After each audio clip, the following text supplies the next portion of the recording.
إنك أنت العليم الحكيم ولا حول ولا قوة إلا بالله العلي العظيم.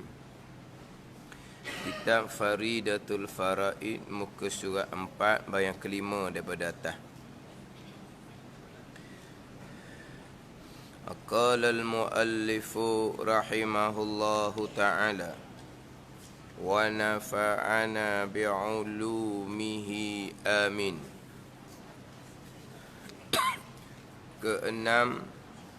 Keenam daripada 6 rukun iman. Percaya, beriman dengan qadarnya, qadar Allah. Beriman dengan qadarnya, dengan qadar Allah, yakni beriman dengan ketentuan Allah yang bersifat dengan iradah dan perbuatan Allah yang bersifat dengan qudrah. Ketentuan Allah, perbuatan Allah ni baiknya baik qadar ketentuan dan perbuatan Allah, dan jahatnya jahat qadar ketentuan dan perbuatan Allah Subhanahu wa ta'ala. Beriman dengan qadarnya, beriman dengan ketentuan dan perbuatan Allah. Beriman, kita kena balik kepada ta'rif iman yang terdahulu, sebab pembicaraan sekarang adalah rukun iman. Beriman kepada Allah, beriman kepada malaikat, beriman kepada kitab, beriman kepada Rasul, beriman kepada hari kesudahan, beriman dengan qadar. Apa makna beriman? Di keenam rukun iman ni, beriman, kita balik kepada takrif iman yang terdahulu. Sebab pembicaraan kitanya adalah komponen bahagian dalam agama ada 3, Islam, iman dan ihsan. Jadi takrif iman yang terdahulunya adalah membenar hati, menerima hati, mengaku putus di hati, itu beriman.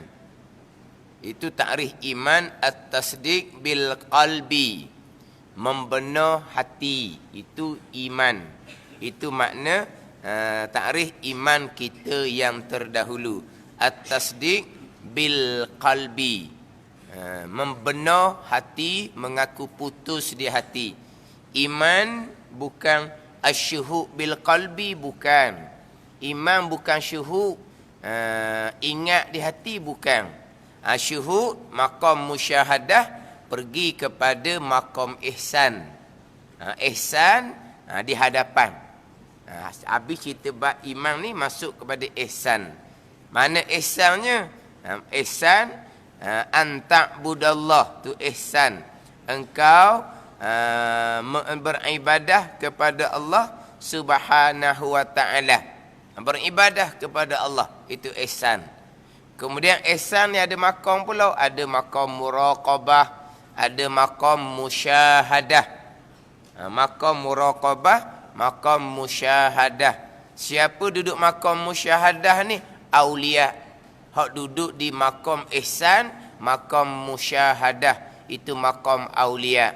Maka syuhud di hati, ingat di hati, itu maqam ihsan, maqam musyahadah, maqam aulia. Adapun kita duk cerita sekarang ni iman. Apa makna iman? Mengaku putus di hati, berpegang kejak di hati, percaya sepenuhnya di hati, itu iman. Syuhud, ingat di hati, zauq di hati, kecap di hati, itu maqam musyahadah, maqam ihsan. Ihsan beribadah kepada Allah. Beribadah kepada Allah ni dia ada maqam muraqabah, hak bawah. Atas lagi ni maqam musyahadah. Jadi kalau bicara bab iman, tiba-tiba pergi pada syuhud, maqam ihsan, maqam aulia, itu bukan dah tu. Bukannya kok mana Islam, iman dan ihsan, belum pergi lagi kepada maqam ihsan, iman pun bolong uak dah. Tak erti apa dia takrif iman. Apa takrif imannya? Hak diperintah oleh Allah, fa aminu billahi wa rasulih. Tuan perintah, maka berimanlah kamu dengan Allah dan Rasulnya. Apa makna beriman? Beriman dengan bahawa mengaku putus di hati akan Allah, akan Rasul. Itu makna iman pembicaraan kita ni. Jadi kita cerita bab rukun iman, beriman. Balik pada takrif iman, at-tasdiq bil qalbi, benar dengan hati, itu iman. Boleh katakan kerek ulang ni, supaya kita ni biar faham molek. Sebab kadang-kadang orang kita ni dia faham. Jumpa hok peseng takrif iman pun tak kenal ni, dia jadi turuk juga. Jadi turuk juga. Jadi ya juga. Gitu iman. Kena syuhud di hati. Jadi yang kita duk ngaji Islam, apa takrif dia, iman, apa takrif dia tu tak masuk tu. Tak masuk juga, tak reti juga. Iman membenar hati. Ihsan mengerjakan ibadah. Dalam mengerjakan ibadah ni, melakukan ibadah wajib sunat, naik makom muraqabah. Depan kita akan cerita dah hak di pembicaraan ihsan. Itu makom ihsan. Naik makom musyahadah. Siapa? Makom aulia. Dah nak duduk makom musyahadah ni boleh buat ke? Boleh buat ni. Hak ni tak boleh buat, ni kurniaan daripada Allah. Jadi kita diperintah dak buat benda yang bukan hak kita. Allah tak akan perintah benda yang bukan hak kita. Hak Allah perintahnya benda yang di bawah upaya kita. Hak tu Allah Taala perintah, fa aminu billahi wa rasulih. Maka berimanlah kamu dengan Allah dan Rasul. Yang Allah Taala perintah tu benda yang usaha kita. Sebab tu Allah perintah. Adapun maqam musyahadah syuhud tu, itu kurniaan pemberian Allah Subhanahu wa taala tu. Allah tak perintah hak pemberian Allah. Allah perintah hak kita boleh berusaha. Mana? Berimanlah kamu dengan Allah dan Rasul. Dengan mana apa beriman? Syuhud oleh kamu. Syuhud bukan kerjaan kita. Allah tak perintah yang bukan kerjaan kita. Dan apa fa'aminu tu? Balik kepada takrif iman. Mengaku putus di hati, berpegang kejap di hati. Ini je cerita permulaan agama. Kalau sining ini, kalau adalah orang mengaji tak faham ilmu permulaan agama. Tapi kalau orang ngajar pun sining pun tak faham, tak ada lah. Kita duk cerita ni di awal kitab Faridatul Faraid ni, baru nak cerita bab agama, apa dia agama, komponen agama Islam, apa takrif dia terdahulu, iman, takrif iman sekarang. Apa makna iman? At-tasdiq bil qalbi, benar hati. Tu iman. Jadi panjang lah tunya, kita nak ambil iman je. Syuhud ni hak kecak di batin ni, hak Tuhan kurniakan. Lepas tu macam mana? Naik maqam aulia, tahulah. Malam yazuk lam yadiri, cuma boleh cerita je. Ini bukan benda nutqiyah, ini benda zauqiyah, benda yang kecak di batin. Kita hanya boleh cerita gambaran sahaja. Syuhud ni macam mana? Orang yang duduk maqam aulia. Lepas tu macam mana mereka? Naiklah maqam aulia. Ini kita guna lagi. Sebab apa? Sebab mereka di basirah mereka tidak ada apa-apa, melainkan hanya ada Allah. Aghyar, akdar tidak ada di hati mereka. Aghyar selain daripada Allah tidak ada. Akdar ni kekurangan lalai pun tidak ada. Kekurangan dosa itu syariat, kena taubat. Kekurangan dosa itu syariat, wajib bertaubat. Mereka tidak ada kekerohan lalai. Nak siapa situ tu, siapa dia tu? Maqam aulia. Lepas tu kita duduk pening. Macam mana? Macam mana apa? Kita syariat bolak wang.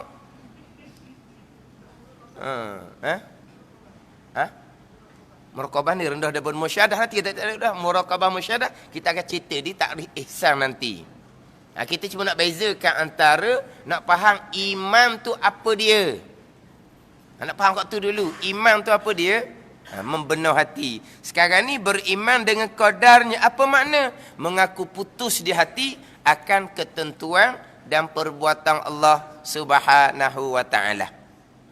Kita panjang lagi ni hak rukun iman keenam ni. Tapi di permulaan ni acak kali ulang. Sebab yalah kadang-kadang kita ni tak tahu kisah juga. Kena-kena sekarang ni sudah merebok bawakan yang salah, yang tak boleh membezakan antara iman dengan maqam ihsan. Kena-kena meluah dah sekarang ni. Banyak dah kekeliruan yang timbul, jadi pelik sangat-sangat lah. Pelik sangat-sangat. Kita hanya nak berbicara iman apa dia, untuk sah iman masing-masing dengan Allah, untuk sah iman masing-masing dengan keenam rukun iman. Cerita bab iman ni apa dia? Benar hati. Kenapa pula ditimbuk iman ni kena syuhud di hati? Itu jadi macam ilmu asas untuk pengenalan agama. Bahagian agama Islam, iman, ihsan ni pun tak lulus dah. Lepas tu macam mana dia jadi bawa seumpama tu boleh berceramah? Tu wallahu alam lah.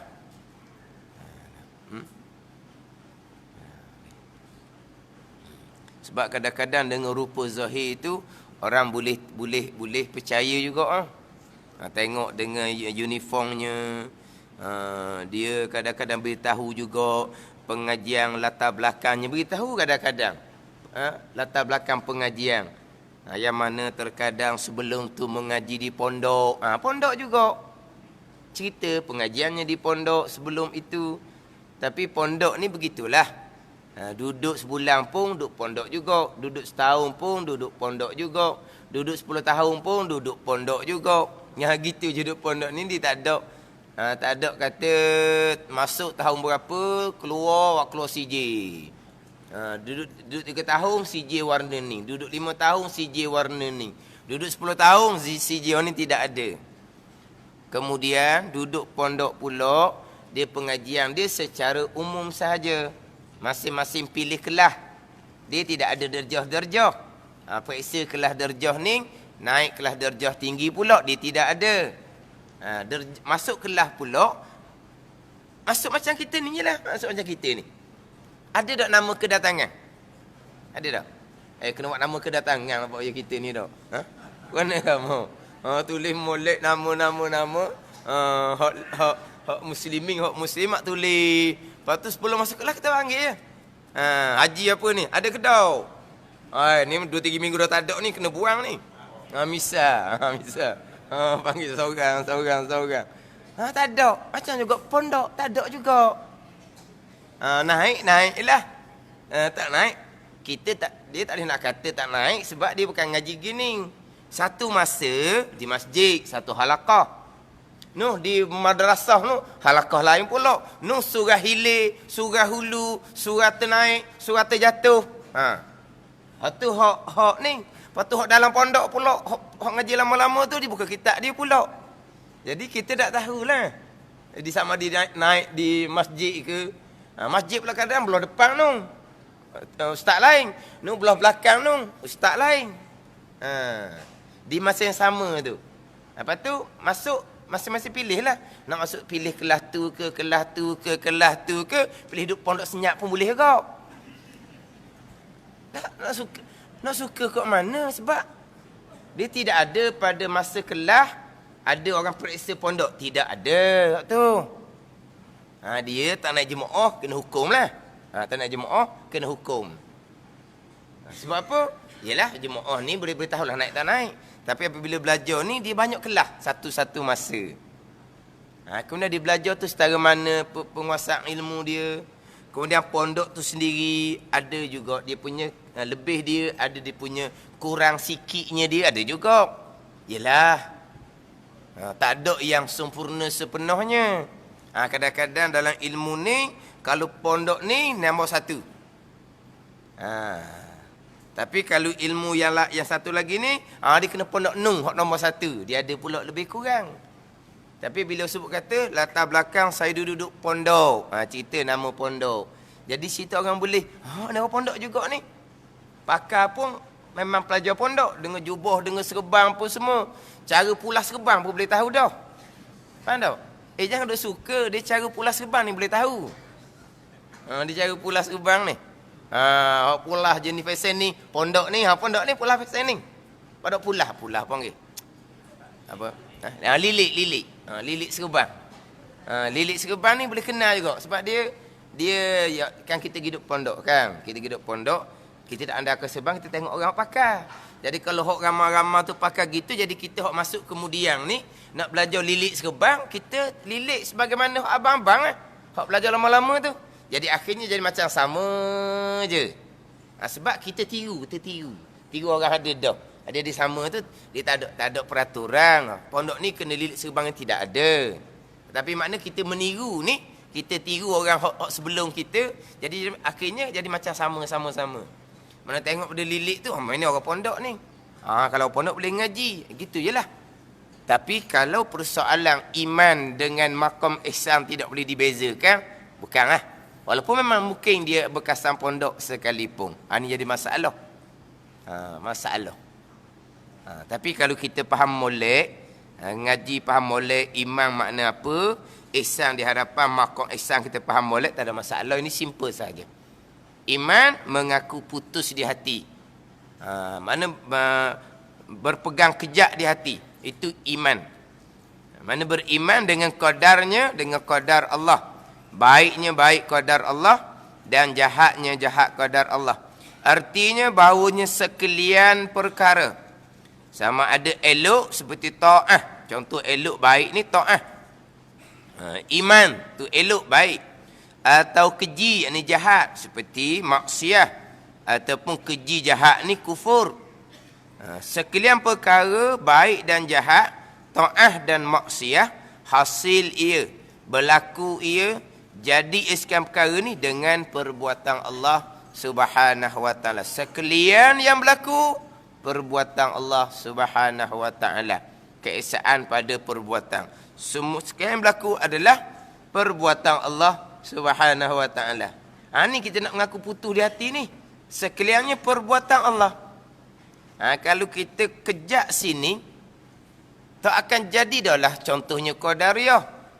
Qadariyahnya contohnya macam mana? Perbuatan kita hak jadi, hak terasa ni, kita buat sendiri. Buat dengan kudrat, dengan tenaga yang Tuhan letak kita. Jadi perbuatan Allah bukan sekalian. Perbuatan Allah hanya letak tenaga di kita, lepas tu menghasilkan pekerjaan kitanya, bukan perbuatan Allah dah.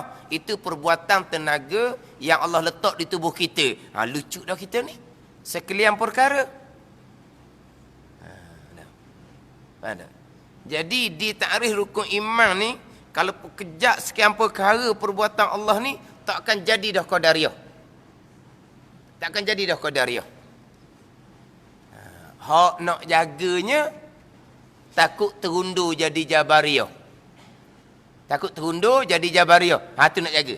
Qadariyah tak akan jadi dah dengan hak rukun iman yang keenam ni. Sekalian perkara perbuatan Allah.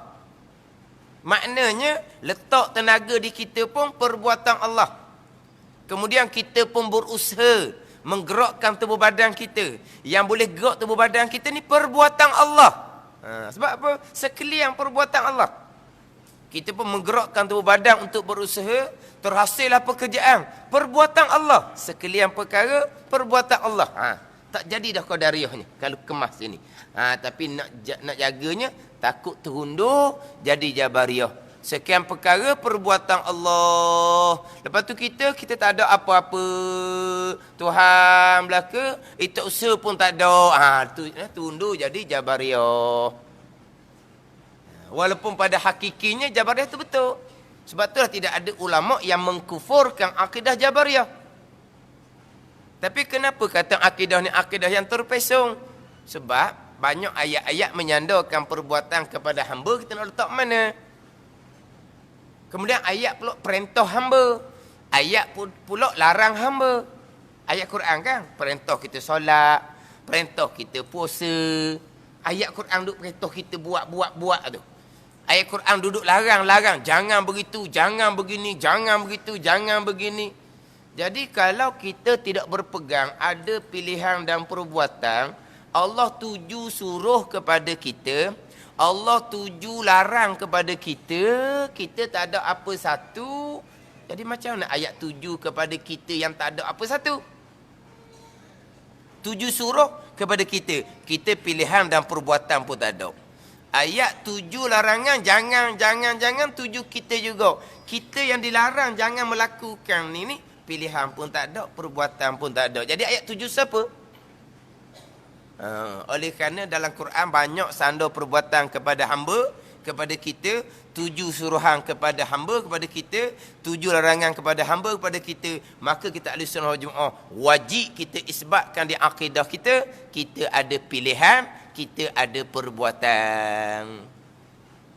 Tapi pilihan perbuatan ni bagaimana ni? Sekaliannya perbuatan Allah. Termasuk pilihan kita pun perbuatan Allah, termasuk perbuatan kita pun perbuatan Allah. Sebab sekalian. Ni jaga pula sini. Dah kalau gitu kok tak sekalian Allah juga termasuk pilihan dan perbuatan kita Allah juga. Tak ada memang hakikinya tak ada. Tak ada lah sebab sekalian perbuatan Allah. Hak tu hak nak jaga takut terundur jadi Jabariyah. Tapi dengan rukun iman ni, dengan takrif, dengan jelas di rukun iman kenal ni, Qadariyah tak jadi dah kita kata. Sebab apa? Sekalian perbuatan Allah. Perbuatan Allah ni pula atas muwafaqah, kehendaknya kehendak Allah pada sedia kala. Atas muwafaqah, atas bersetuju, bertepatan, selaras kehendaknya kehendak Allah yang bersifat dengan iradah. Bila Allah berkehendak pada sedia kala, yang mana kehendak Allah ni muwafaqat pula, selaras pula dengan ilmu Allah Subhanahu wa taala. Ilmu mengetahui segala-gala, iradah menentukan segala-gala mungkinat. Ilmu mengetahui segala-gala pada azal, iradah menentukan segala-gala pada azal. Jadi ketentuan Allah, ketetapan Allah yang bersifat dengan iradah selaras dengan ilmu Allah Subhanahu wa taala. Kemudian tajuk yang terdahulunya di pembicaraan ketentuan jahat. Di pembicaraan ketentuan jahat, qadar jahat. Baik jahat, qadar dan qada Allah Subhanahu wa taala pegangan kita. Adapun percakapan kita, kita wajib beradab dengan Allah Subhanahu wa taala dengan bahawa jangan sesekali kita menyandarkan perbuatan jahat kepada ketentuan Allah dan perbuatan Allah Subhanahu wa taala. Bukan hanya kita jangan menyandarkan perbuatan jahat kita kepada Allah, bahkan satu benda yang buruk, satu benda yang huduh, satu benda yang keji pun kita dilarang menyandarkan kepada qadar dan qada Allah. Benda ni tak jahat, benda ni tak ada salah. Sebab jahat ke, salah ke, perbuatan mukallaf. Perbuatan mukallaf baru ada hukum. Baik, jahat, tuju kepada perbuatan mukallafin. Af'alul mukallafin. Perbuatan ni baru timbul baik ke, jahat ke. Ada pun benda tak ada hukum. Benda tak ada hukum. Kalau orang tanya, apa hukum telefon? Tak ada hukum. Ada hukum. Telefon guna untuk apa? Guna tu perbuatan kita. Oh, ada hukum. Apa hukum pisah? Tak ada hukum. Pisah tu kita guna buat apa? Baru ada hukum perbuatan kita. Contoh biasa orang tanya, apa hukum TV? Hukum apa TV? Yelah, dosa ke dok TV? Oh, dosa TV. Siang ke TV berdosa? Dah kalau TV berdosa, kena masuk neraka lah TV ni. Dah berdosa. Siang kawan tu. Kawan tu tak berakal pun nak berdosa kat mana? Dah apa apabila ada kematian dia tutup kawan tu? Lemah. Bila ada kematian, dia tutup TV tu apa?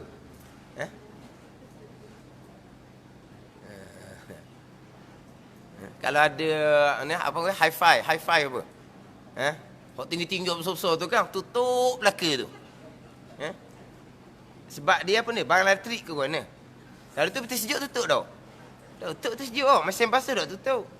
Betul sejuk tak tutup, mesin basuh dah tutup, TV ditutup. Dengan hi-fi ditutup apa? Mana? Melalaikan. Melalaikan kita.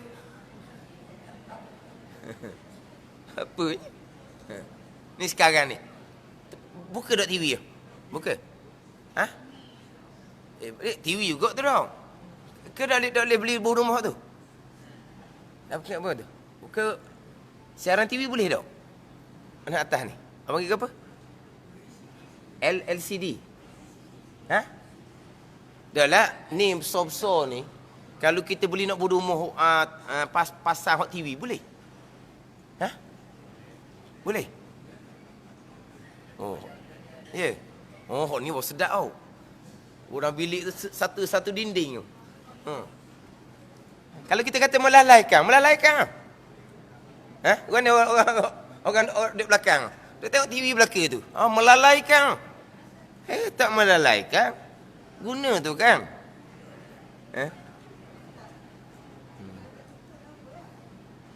Saya dah tahu tutup apa. Cuma nak tanya sebab apa tutup. Sebab apa tutup. Oh gitu. Tak ada hukum benda tu. Hukumnya apanya? Buka. Baru ada hukum. Sebab apa perbuatan kita tu? Baru ada hukum.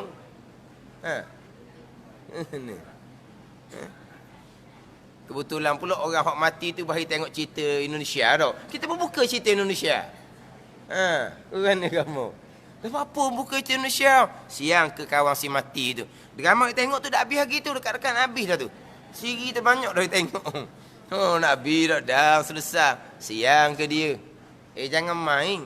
Dan orang terikat dengan siri tu. Dok tinggal rumah. Kalau anak nak ajak pergi jalan, anak nak ajak pergi mana-mana, kira ni hak kaki jalan dah ni. Hak berhib jalan dah ni. Tapi kalau jerembung dengan siri, drama dia, tak pergi. Gitu. Oh, ni kuat dia punya apa? Magnet apa tu. TV tu kuat. Tarikan dia kuat. Sebab dia berhenti satu-satu siri tu, nganga mulut dulu. Nganga pun berhenti. Jadi gapo ni esok ni. Oh, kalau mati tengah tu, tak rapat mata. Kalau mati tengah tu, tak rapat. Sebab itulah, kalau berakhir sangat tengok TV, jangan tengok sambung. Tengok habis lalu. Tak, sesat. Esok, terpulang pada kita lah nak tengok benda sia-sia ke, nak berubah ke. Terpulang pada kita. Sebab apa? Selesai dah cerita kemarin. Kan dia banyak cerita habis tu kan. Macam cerita orang putih tu kan dia habis gitu. Ni tengok cerita Indonesia. Dia ni hok sambung. Ingat dulu cerita Mexico dulu. Zaman itu. Nah. Saya pernah dengar sekali orang ustazah ceramah. Ustazah ceramah dalam radio ke TV gitu dia royak. Dia kata pada 1 minggu tu dia kata jadi pelajar dia separuh tak ada di ceramah. Cek dia kata hari tu hari terakhir cerita Rosalinda dia kata. Dia kata. Jadi pelajar dia hilang separuh. Dia kata hilang separuh. Ini ustazah ni kelas orang puan. Ustazah tu cerita dalam TV ke dalam audio acting gitulah. Dia cerita dia punya pengalaman dia. Tiba pelajar dia tak ada separuh. Separuh tu ramai tak ada tu. Kena hari ni tu. Nak terima anugerah. Jadi dapat 3 kelas. Ni jenis apa ni? Jenis sambung-sambung ni. Tu barulah ada kira manfaat ke tak manfaat. Buka tu perbuatan. Tanya hukum, tak boleh tanya pada barang. TV apa hukum? Tak boleh tanya. Saya tengok. Tengok kita. Tengok kita. Tu perbuatan kita pun ada hukum. Kalau benda tak ada hukum. Benda tak ada salah apa-apa. Kita tengok. Dah macam orang hak tak boleh mari kelas. Dia tengok live FB. TV lah dia pakai. Bukan TV ke pakam dia? Komputer tu dah. Tu komputer. Dia benda komputer ni tak boleh nak tayang di TV tak boleh lah. Dia kena main komputer lah. Tu komputer tu hotel lain. Tu komputer. Sama juga apa hukum komputer? Nak tengok hukum mana? Kita tengok komputer tu gapo barang dalam baru ada hukum. Mana hukum tak kena kepada benda, zat benda. Hukum kena kepada af'alul mukallafin. Perbuatan orang-orang yang baligh serta berakal, baru ada hukum. Kalau ditanya, apa hukum budak ni? Tak ada hukum sebab dia bukan belum lagi mukallaf. Ada hukumnya adalah perbuatan mukallaf. Baru timbul baik ke jahat. Adapun benda tak ada hukum. Tapi walaupun benda tak ada hukum, tapi kalau benda tu huduh, keji, buruk, memang perbuatan makhluk Allah belaka. Tuhan jadikan apa-apa perkara semuanya ada hikmah, tidak sia-sia. Rabbana ma khalaqta hadza batila. Allah Taala sama sekali tidak melakukan perkara itu sia-sia. Tak ada faedah, semuanya ada faedah belaka. Tapi ada benda yang kita kata benda tu huduh. Kita kata macam contoh babi. Babi dia kira huduh lah. Tapi babi ni huduh tak huduh pun, sekali tengok kartun budak-budak macam muncung babi je. Kartun budak-budak tu kadang nak muncung babi tu. Jadi babi jadi comel budak dah. Kawan ni. Kartun budak-budak. Jadi muka muncung babi pula jadi. Jadi babi ni kita kira apa ni? Benda yang huduh lah. Jadi kalau orang tanya kita, babi ni siapa buat? Orang tanya kita. Babi tak ada salah, tak ada hukum. Tapi benda tu benda yang huduh. Orang tanya kita, babi siapa buat? Kita kena jawab secara ijmal. Secara borong, secara umum. Siapa buat babi? Semua makhluk, semua binatang yang ada di muka bumi ni adalah makhluk Allah. Itu jawab secara ijmal dipanggil. Jawab secara umum, secara... Jangan jawab secara tafsil. Babi tu Allah buat. Hukumnya haram kerana tidak beradab. Hukumnya haram kerana tidak beradab. Memang babi tak ada salah, dia tak jahat, dia tak ada hukum. Yang hukumnya adalah makan. Tu perbuatan kita baru ada hukum. Apa hukum makan babi? Haram ijma' ulama. Baru timbul hukum. Adapun apa hukum babi tak ada hukum sebab dia bukan perbuatan kita. Bukan hukum bergantung pada perbuatan mukallaf. Tapi walaupun tak ada hukum, benda tu benda tak comel. Jadi kalau tanya siapa buat babi, kita kena jawab secara ijmal. Semua yang ada atas muka bumi ni adalah makhluk Allah Subhanahu wa ta'ala. Sehingga kan dalam kitab diwak misal kabu tahi tu. Kabu. Hak dia kerjaan duk atas tahi je. Tu. Kabu tahi ni siapa buat ni? Allah buat juga ke? Semua makhluk yang ada adalah makhluk Allah Subhanahu wa ta'ala. Jawab secara umum. Sehingga kan kita berjalan-jalan jumpalah tahi stokor itu. Jumpalah tahi stokor. Tahi ini makhluk Tuhan juga ke ni? Semua yang ada makhluk Tuhan belaka. Tuan jawab, tahi busuk bangun tu Tuhan yang buat tu. Yelah memang segala Tuhan buat. Hak berok tu orang tu berok. Tapi mari mana benda tu Tuhan buat belaka. Hak ada tu semua makhluk Tuhan. Jadi tahi busuk tu pun makhluk Tuhan. Tapi jangan duk jawab gitu. Jawab secara detail gitu. Jawab secara umum. Tahi ni busuk bangun ni Tuhan buat juga ke? Semua yang ada atas muka bumi Tuhan buat belaka. Dia panggil apa ni? Beradab. Walaupun benda tu tak ada apa-apa kesalahan sekalipun, tapi benda yang huduh jangan kita sandar kepada Allah Subhanahu wa ta'ala. Sama telah pula memang perbuatan kita yang tak baik. Sandar pada tuntunan Allah, hukumnya adalah haram, dosa besar. Dan terkadang besar dosa kita menyandarkan perbuatan berdosa kita kepada Allah. Nak banding dengan diri dosa yang kita lakukan. Benda yang kita lakukan berdosa. Dosa besar benda yang kita lakukan. Kenapa buat benda dosa besar ni? Tuhan takdir dah aku buat dosa besar ni. Besar dosa menyandarkan perbuatan dosa kepada Allah tadi, nak banding dengan diri dosa besar dibuat. Itu haram dosa besar, bukan tujuan dia nak menghalalkan. Kalau tujuan dia nak menghalalkan perbuatan haram yang ijma' ulama yang dilakukan, mu ni buat apa ni? Berzina ni. Zina ni takdir Tuhan kan? Tak apalah mungkin takdir Tuhan berzina, buat apa nak haram pula? Ini nak menghalalkan yang haram, maka murtad di wal iyazabillah. Ataupun dia menyandarkan perbuatan jahat yang dilakukan kepada ketentuan Allah ni tujuan untuk menghina Allah. Orang duduk nasihat, awak ni apa ni? Tak berubah-berubah buat kerja jahat ni. Kena berubah lah. Jangan buat kerja jahat ni. Orang pakat duduk tegur. Mu tahu tak? Hak aku duk buat benda jahat. Kamu duk kata jahat sama-sama ni. Mari daripada Allah lah yang takdirkan. Kosak dia, niat dia nak menghina Allah. Murtad dia wa'iyazzabillah. Kalau kosaknya nak menghina Allah. Dan orang duduk nasihat, duduk marah, duduk nasihat, duduk marah ni. Kejahatan yang dilakukan ni. Akhirnya, mu tahu tak kan aku jahat. Benda jahat yang aku buat, mu duduk marah belakang ni. Kamu duk kata macam-macam ni mari mana? Mari daripada Allah dia menentukan.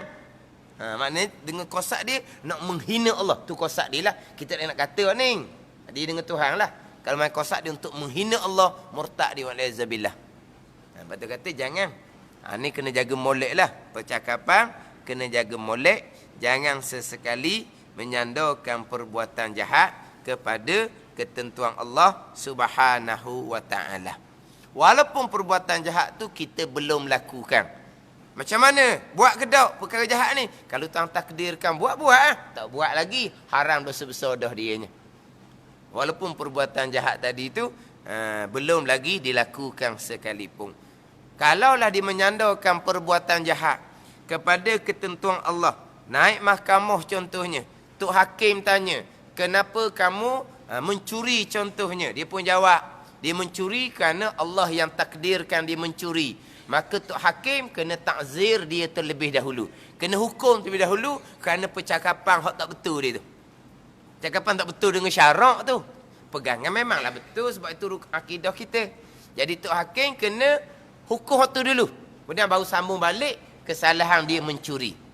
Sebagaimana pernah pada masa Sayyidina Umar radhiyallahu anhu. Apabila Sayyidina Umar tanya seorang pencuri, kenapa dia mencuri? Jawabnya, qadallahu alayya. Allah menentukan aku mencuri. Allah menentukan aku mencuri. Disandarkan mencuri itu kepada ketentuan Allah Subhanahu wa ta'ala. Ini ada orang kata ni orang berilmu lah ni. Cakap gini ni. Yelah dia orang berilmu lah. Lepas tu dia tahu bahawa mencuri ketentuan Allah. Tapi salah dia kerana menyandar ke Tuhan. Ni ada orang, dia tak berapa suka orang ilmu ni. Sebut kata ilmu dia sensitif. Bila ada peluang je tengok ni. Saya nak umur ni, orang pencuri ni, sandar mencuri dari orang. Ni orang panggil orang berilmu ni dia kata. Jadi dia macam fobia dengan ilmu ni. Ada seumpama mengajar. Tapi dia mengajar ikut ilmu kehendak dia lah. Bukan ikut ilmu hak susunan tauhid, fiqh, tasawuf, fardhu ain, tidak. Jadi bila sebut kata ilmu dia fobia, dia jadi macam jadi macam takut dengan ilmu ni. Walah tak ada kena-ngena masalah ilmu bahawa segala-gala ketentuan Allah itu memang tetap dah itu rukun iman yang keenam. Kenapa kita ni orang mencuri apabila saya nak Umar tanya, kenapa kamu mencuri? Allah menentukan. Ni perangai orang berilmu dia kata. Apa masalah? Memanglah kita kena berilmu. Kita kena tahu rukun iman yang keenam. Baik jahat termasuk mencuri itu memang ketentuan dan perbuatan Allah. Memang kena tahu. Yang salah dianya menyandarkan perbuatan jahat kepada Allah. Mana dah tahulah tu. Ilmu dia tak ada. Ilmu dia ada setakat ilmu pegangan je. Ilmu adab percakapan mulut tak ada. Ataupun ilmu adab percakapan mulut dia ada. Cuma dia nak langgar ilmu dia ada tu. Tapi kata pelik. Tahu pasal-pasal. Ni orang berilmu belaka ni. Jawab ni. Mencuri takdir Allah. Memanglah. Kena ada ilmu rukun iman ni. Yelah. Cerita masalah kepentingan ilmu fardu ain. Ilmu fardu ain ni bukan semua orang suka. Bukan semua orang suka. Maknanya kalau nak pakai wah mulut orang kok, pakai dok ngajar lah. Kata dia orang macam-macam. Kata dia orang macam-macam. Fardu ain saja, fardu ain semua. Tu biasa jelah. Ni dak ada layang jelah. Lepas tu susun pula ilmu fardu ain ni tauhid, fiqh, tasawuf susunan dia. Tapi ketiga-tiga fardu ain, ketiga-tiga kena belajar serentak. Dan ketiga-tiga tu sepatut diajar pada kita sebelum kita balik. Bila kita balik, kita tak ada tiga. Tu ketiga-tiga kena belajar serentak. Tapi ilmu yang pertama, ilmu tauhid. Ilmu yang kedua, ilmu fiqh. Ilmu tiga, ilmu tasawuf. Itu yang disusung oleh ulama. Dan ulama susun ni bukan ulama reka. Sebab pada masa Nabi SAW, ayat yang diturunkan sebelum hijrah ke Madinah, ayat Makkiyah tu, ayatnya ayat akidah. Ayat cerita bab sejarah-sejarah lampau sebagai pengajaran. Ayat supaya orang kafir Mekah ni berubah perangai. Orang kafir Mekah ni jahat. Macam-macam kejahatan dilakukan. Jadi ayat yang diturunkan sebelum hijrah ke Madinah ni, banyak ayat seumpama ni lah. Ayat akidah, ayat cerita-cerita sejarah lampau supaya pengajaran, ayat cerita supaya berubah perangai jahat. Kau kafir Mekah kan dengan bunuh anak, dengan berzina, dengan minum arak apa semua ni. Ayat cerita ni lah.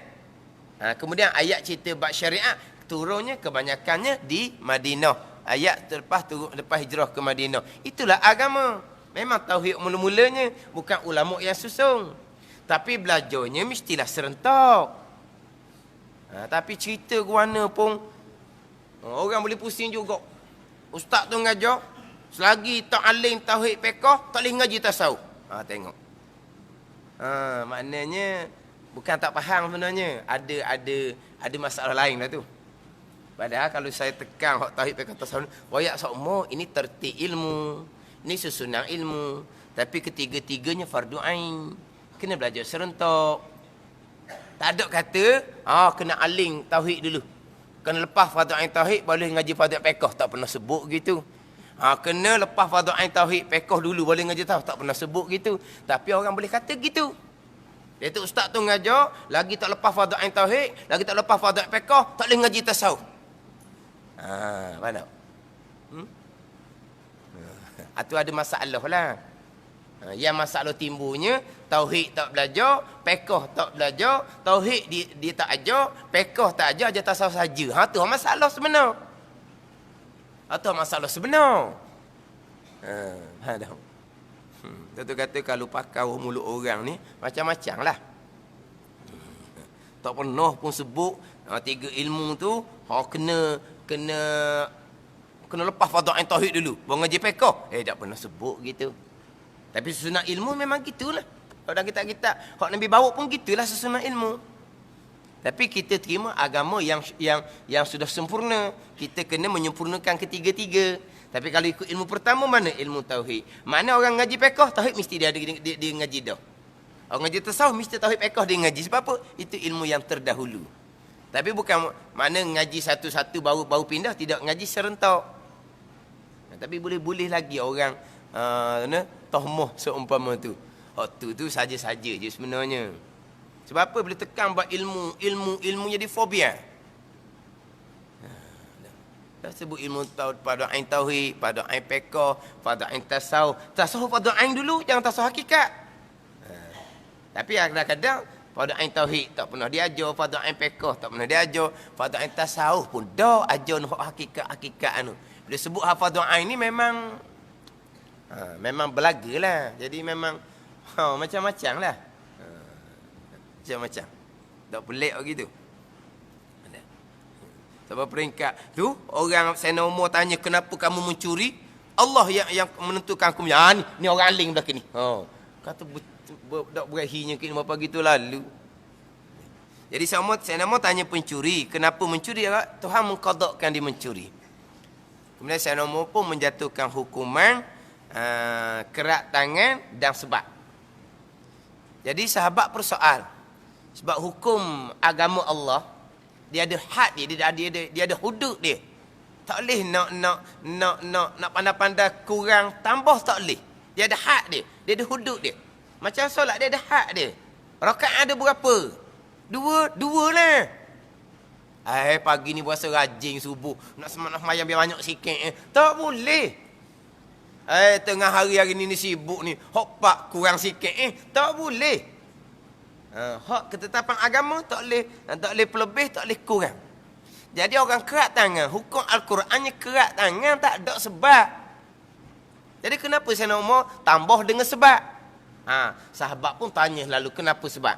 Saya nampak menjawab, kerat tangan kerana mencuri sebab kerana berdusta kepada Allah Subhanahu Wa Taala. Apa dustanya? Menyandarkan mencuri tadi kepada ketentuan Allah Subhanahu Wa Taala. Dia panggil dusta tu. Apa benda dusta? Itu sebenar-benarnya benda tu sebenar-benar. Tapi dilarang kita bercakap seumpama tu. Cakap juga dia panggil dusta. Hak Sayyidina Umar kata dusta-dusta ni sebagaimana ayat Quran sebut. Ayat Quran sebut, sayaqulul ladzina asyraku law sya'allahu ma asyrakna wala abauna wala harramna min syai'in kadzalika kadzdzabal ladzina min qablihim. Lagi akan berkata, tuan royak ke Nabi kita. Lagi akan berkata mereka yang menyekutukan Allah Subhanahu Wa Taala. Orang yang menyekutukan Allah lagi akan kata, jikalau menghendaki oleh Allah Ta'ala bahawa kami tidak menyekutukan Allah, nescaya kami tidak akan menyekutukan Allah. Dan jikalau tidak menuntut oleh Allah, bapak-bapak kami menyekutukan Allah, nescaya bapak-bapak kami pun tidak akan menyekutukan Allah. Maknanya, orang syirik ni kata, kami syirik kerana Allah netu. Jadi bapak sebab mereka ni pakai ajaran bapak. Pok dia buat gitu. Nabi bawa ajar kepada mentauhidkan Allah. Tak, pok dia ajar gitu. Jadi pok dia pun dulu Allah yang menentukan mensyirikkan Allah. Maka pok mereka dulu pun mensyirikkan Allah Subhanahu Wa Taala. Dan jikalau Allah tidak menghendaki kami mengharam satu perkara, nescaya kami tidak akan mengharam satu perkara. Jadi hak mereka syirik Allah kehendak. Hak mereka mengharam satu perkara ni Allah kehendak. Maka Tuhan jawabnya, kadzalika kadzdzabal ladzina min qablihim. Demikianlah pendustaan yang dilakukan oleh mereka yang sebelum daripada orang syirik pada masa Nabi ni. Dia panggil dusta. Orang kafir ni yang menyandarkan kesyirikan dia kerana Allah yang kehendak disyirik, dia panggil orang ni orang dusta. Lepas tu kerana kalau orang disandar benda tak baik kepada Allah, awak dusta. Begitulah. Apa kata dusta? Quran royak gitu. Sayyidina Umar pun kata gitu. Sandar perkara buruk pada Allah ni dusta. Awak dusta. Maknanya menyandarkan kejahatan kepada ketentuan Allah ni benda yang berlaku sokmo-sokmo dah. Benda yang berlaku sokmo-sokmo dah menyandarkan kejahatan kepada ketentuan Allah Subhanahu Wa Taala. Samalah juga pada masa kita. Pada masa kita juga mudah-mudah je menyandar perkara yang buruk kepada ketentuan Allah Subhanahu Wa Taala. Kalaulah kita kata berlaku satu-satu kejadian yang pelik. Kita kata bangunan comel-comel runtuh. Apabila runtuh ni bukan ada gempa bumi, bukan bangunan lama, bangunan baru. Bila runtuh, maka mari dari mana punca runtuh ni? Allah menentukan runtuh, maka runtuhlah kita lemah. Jawapan. Dalam keadaan bila berlaku benda yang pelik seumpama tu, benda baru runtuh, maka carilah di manakah punca? Siapakah yang bertanggungjawab? Siapakah yang melakukan kesalahan contohnya? Cari hak tu, cari hak ni. Allah. Allah yang menentukan runtuh, maka runtuhlah. Kita lemah. Disandar kepada Allah. Diwa Allah ni macam apa panggil tu? Orang tinju tu dia panggil apa tu? Dia buat dia tumbuk benda tu. Panggil apa? Dia gantung tu kan.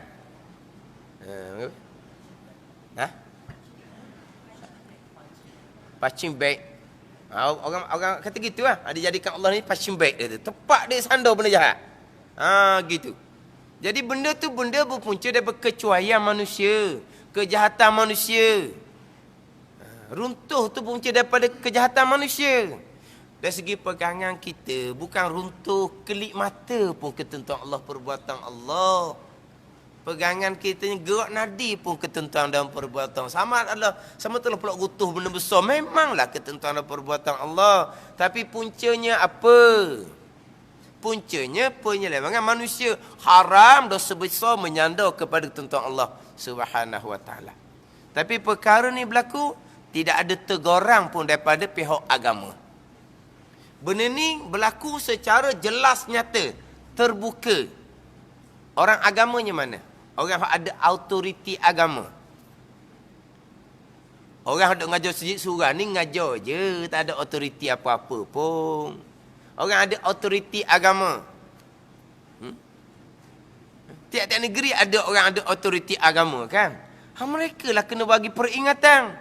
Jangan menyandar perbuatan yang berpunca daripada penyelewengan manusia, kejahatan manusia kepada tuntutan haram, dosa besar awak gitu. Sebab apa? Dengar dia orang-orang budak-budak pula. Ketentuan Allah. Jadi kalau diwak gapa-gapa, diwak rosok gapa-gapa, dia kena ayat.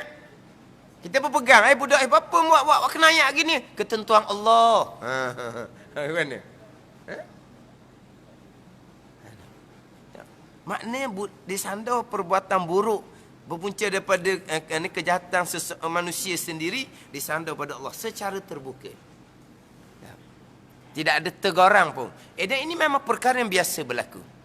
Bila berlaku benda-benda yang tak baik, yang buruk, yang memalukan, mari mana berlaku ni? Ketentuan Allah. Ketentuan Allah je. Macam sekarang lah. Ni apa? Panggil krisis identiti. Ada dia panggil dia tak panggil krisis, panggil krisis. Krisis. Itu bahasa putih tau. Krisis identiti. Faham tak? Krisis identiti. Dia ni tak krisis, tak krisis. Baloh. Faham tak baloh?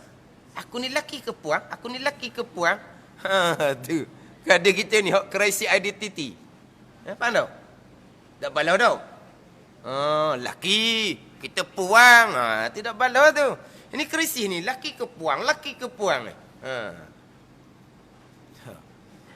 Orang yang LGBT tu lah. Tahu tak makcik LGBT? Tahu LGBT? Tahu tak LKTP? Tahu? Tahu mi LKTP? Tak tahu? LGBT tahu? LKTP? Tak tahu LKTP? Tak tahu LKTP?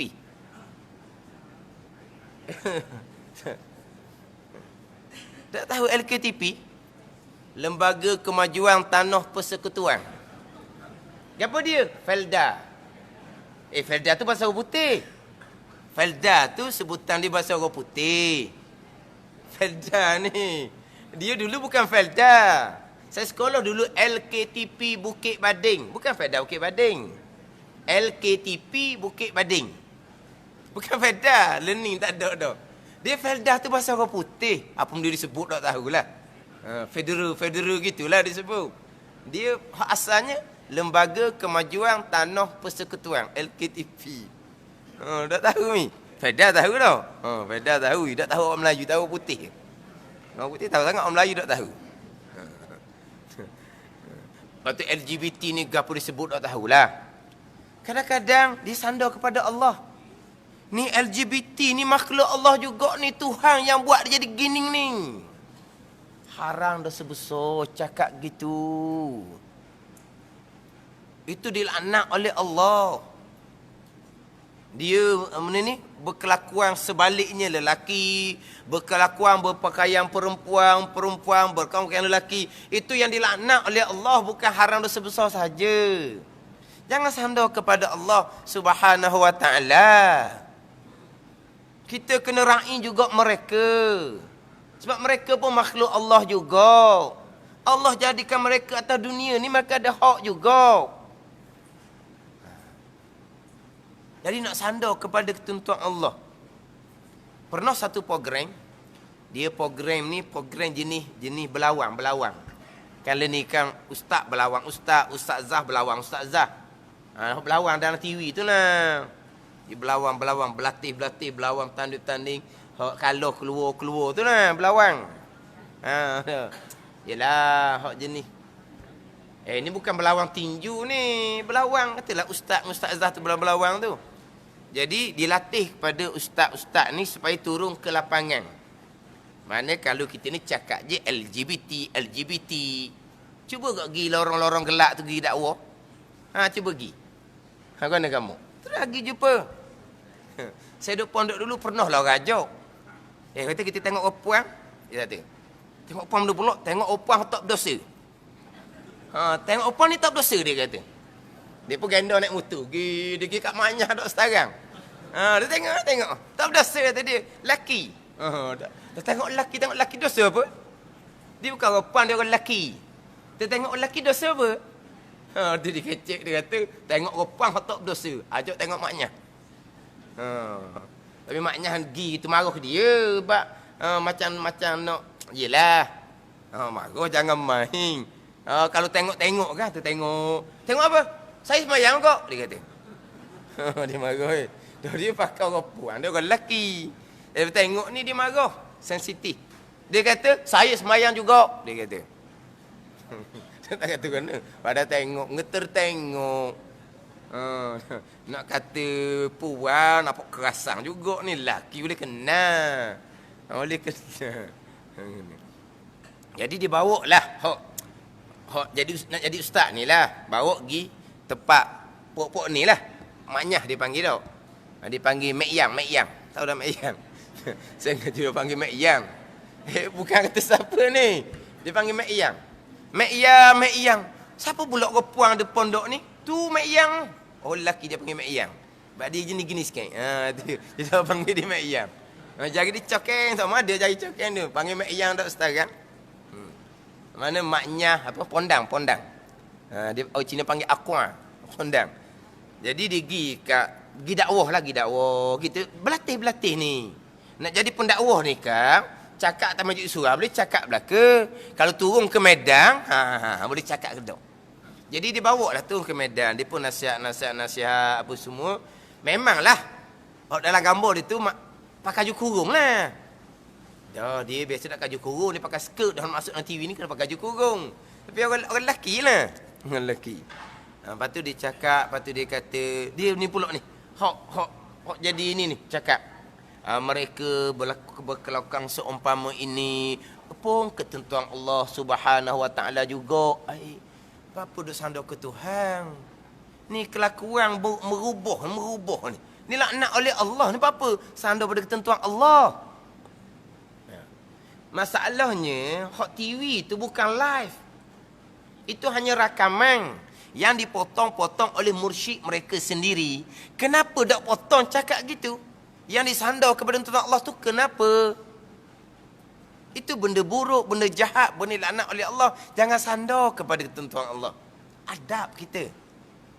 Adab. Jadi mana kita kata kok sampai sekarang samalah.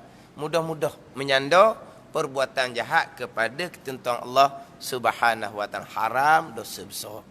Jangan duk mudah. Memanglah. Kau tanya kita, LGBT tu bukan Allah buat ke? Kita pun jawab, semua yang ada atas muka bumi ni makhluk Allah belaka. Atau jawab cara umum orang panggil, cara ijmal. Kita tak kata ni puak-puak maknyah ni ada hak sebab mereka pun Allah yang buat. Tak cakap gitu. Ada cakap itu tak beradab. Haram dosa besar cakap gitu. Mana kita kata semua yang ada ni adalah makhluk Allah Subhanahu Wa Taala. Jadi kita orang-orang seumpama ni, kita kalau ada peluang, kita dakwahlah mereka, tarik mereka kepada jalan yang sebenar. Kita jangan biarkan mereka. Sebab apa? Sebab semua yang ada atas muka bumi ni makhluk Allah belaka. Jawab kita tak apa. Semua yang ada ni, semua ni makhluk Allah belaka. Termasuk LGBT tu, tak apa. Tahu? Cakap tu kena pandai. Mana kita kata, kita jangan pinggirkan mereka. Kita usaha dakwah mereka. Sebab apa? Sebab semua yang ada ni makhluk Allah belaka. Semua. Tak apa. Jangan kita pinggirkan LGBT ni. Sebab LGBT ni pun, jangan totok gitu. Tak beradab orang panggil. Tu kena pandai cakap. Panggil, kalau benda tu tak baik, kita cakap secara umum. Tadilah. Babi siapa buat? Semua binatang ada ni makhluk Allah belaka. Tu jawab cara berlapik. Jawab cara ijmal dipanggil, jawab cara umum. Samalah. Jadi jangan mudah-mudah menyandar perbuatan yang tak baik kepada ketentuan Allah Subhanahu Wa Taala.